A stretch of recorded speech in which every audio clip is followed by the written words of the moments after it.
Bonjour à tous, j'espère que vous allez bien. C'est encore votre servante Kwame. J'espère que vous vous portez bien de là où vous trouvez.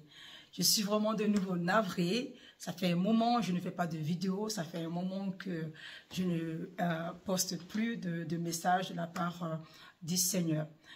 Aujourd'hui, je fais cette nouvelle vidéo pour venir en soutien pour une personne. Pour moi, qui est très importante. Pour une personne très chaleureuse. Pour une personne bienveillante, pour une personne merveilleuse. C'est la personne du prophète Eli Pada, que je connais très très bien, que je connais, comment dirais-je, son staff, voilà, le pasteur Simplice, sa secrétaire, qui ont su bien prendre soin de moi lors de ma venue en Côte d'Ivoire, concernant mon fils Cédric. Voilà. Bien-aimés dans le Seigneur, vous savez, nous traversons tous des moments difficiles.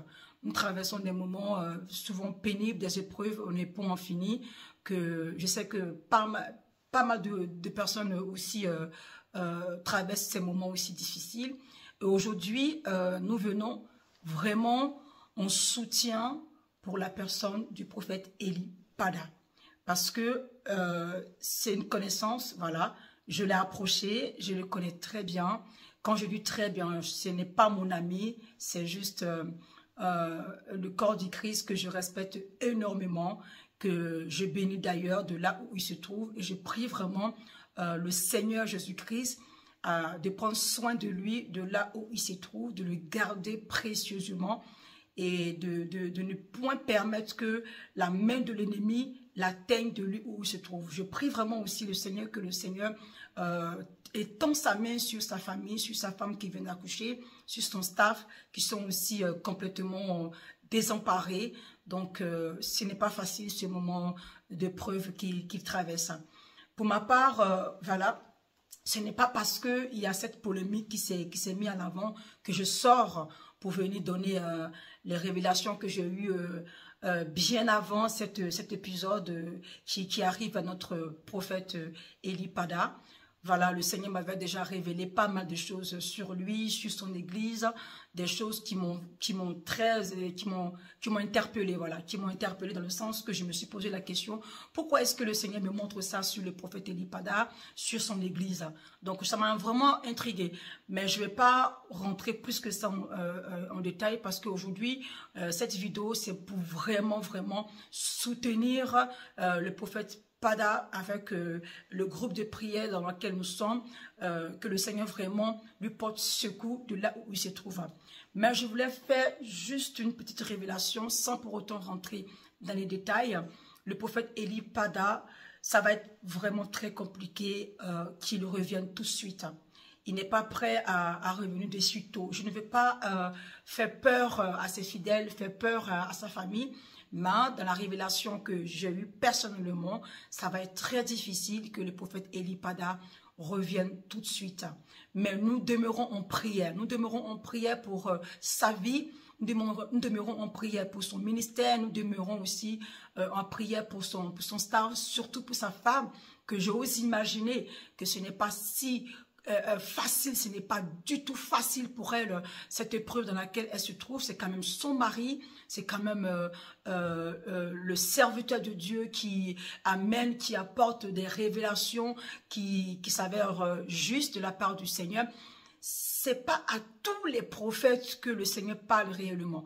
Il y a des faux prophètes qui se déguisent pour venir troubler le peuple de Dieu, pour venir tromper le peuple de Dieu. Moi, je suis tombée sur un de ces personnes-là, que je vais taire le nom, qui est vraiment rentré dans ma vie, qui a fait vraiment un gros désordre.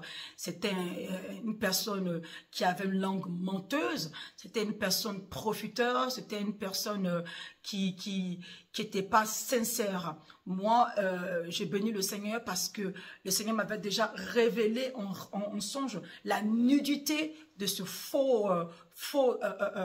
cette fausse personne plutôt, je ne vais même pas dire un prophète parce qu'il n'a pas le nom d'un prophète, parce qu'il ne mérite pas le nom d'un prophète, parce qu'il se moque de Dieu. Voilà, il se moque de Dieu, cette personne qui est rentrée dans ma vie, qui a fait un désordre et aujourd'hui qui s'avère qu'il a laissé soi-disant son église comment dirais-je, à tout maudit, pour vite s'empresser à trouver une autre compagne hein, sur les réseaux, et cette dernière qui a eu, je pense, la compassion pour lui, pour l'épouser d'ailleurs, qui l'a emmené au Canada. Je vous dis sincèrement la vérité, faites vraiment très attention, comme je l'ai si bien dit, à qui vous ouvrez votre cœur, à qui vous ouvrez votre porte, la porte de votre vie. Ne laissez pas n'importe qui rentrer dans vos vies pour faire du désordre. Si vous n'êtes pas affermis dans le Seigneur, si vous n'êtes pas vraiment en retranchement avec le Seigneur, en intimité avec le Seigneur, c'est pas tout le monde qui peut s'en sortir. C'est pas tout le monde qui peut arriver à s'en sortir si facilement quand elle tombe sur une mauvaise personne et rencontre la mauvaise personne. Bien aimé dans le Seigneur, je vais fermer la parenthèse parce que je ne vais pas porter plus d'importance sur cette personne parce qu'il ne le mérite pas plus que ça. Puisqu'il ne sert pas Dieu. Voilà. Quand je dis qu'il ne le mérite pas plus que ça, c'est parce qu'il ne sert pas Dieu dans la vérité. C'est une personne qui ment, c'est une personne qui est malhonnête, c'est une personne profiteuse, c'est une personne qui est envieux, voilà, qui est très très envieux, qui est rentré dans ma vie pour ce que j'étais, voilà. Mais je bénis vraiment le Seigneur, je bénis la grandeur du Seigneur, je bénis l'immensité, bonté et présence et fidélité du Seigneur, que cette personne, je n'ai pas pu continuer ma relation avec cette personne. Dans mes précédentes vidéos, j'ai fait une vidéo sur cette personne, dénonçant la personne qu'il était. Mais il s'appelle prophète, il se dit qu'il est prophète, mais il n'est pas prophète, il n'est pas un serviteur de Dieu. C'est un malin qui utilise le nom de Dieu pour arriver à ses fins, qui escroque les gens financièrement sur ces différents comptes qu'il a créés. Donc du coup, quand on porte le nom d'un prophète, on fait des choses dignes du nom vraiment d'un prophète. Quand on porte le nom d'un prophète, on doit voir les œuvres qui suivent ce que ce prophète dit. Tel est le cas du prophète Eli Pada.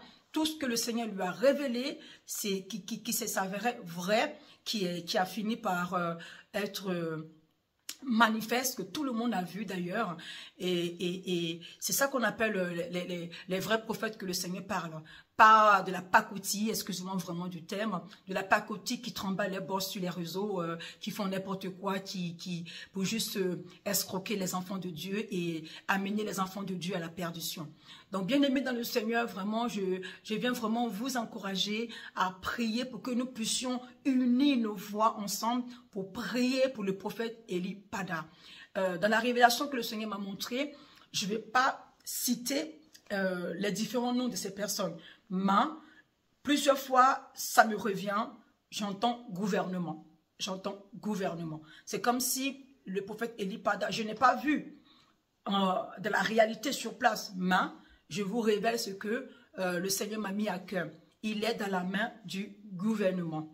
Peut-être qu'ils n'ont pas fait encore du mal, peut-être qu'ils n'ont pas séquestré en tant que tel, hein, mais je voyais la trace du gouvernement contre la vie du prophète Eli Pada. Donc, moi, ce qui m'inquiète un peu, c'est cette persistance de dire que ça va être difficile qu'il revienne de sitôt. Raison pour laquelle nous devons prier. Nous devons vraiment, sincèrement, prier pour lui, prier pour sa famille, prier pour sa vie, vraiment bien aimé dans le Seigneur.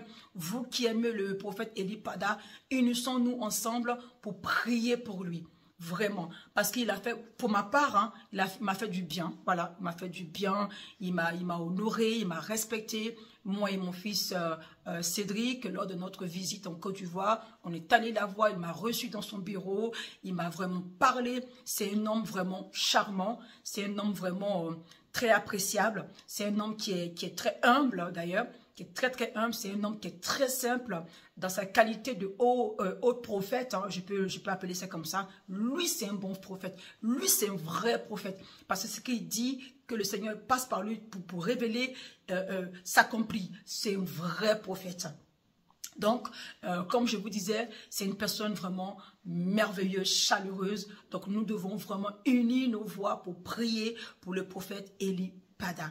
Bien-aimés dans le Seigneur, si je suis sortie aujourd'hui pour faire cette vidéo, j'étais en recueillement depuis maintenant 10 jours avec le Seigneur. Voilà, et le Seigneur m'a vraiment poussé, voilà, il m'a poussé de venir porter mon soutien, porter l'encouragement au peuple de Dieu à pouvoir se réunir, s'assembler ensemble pour prier pour le prophète Eli Pada.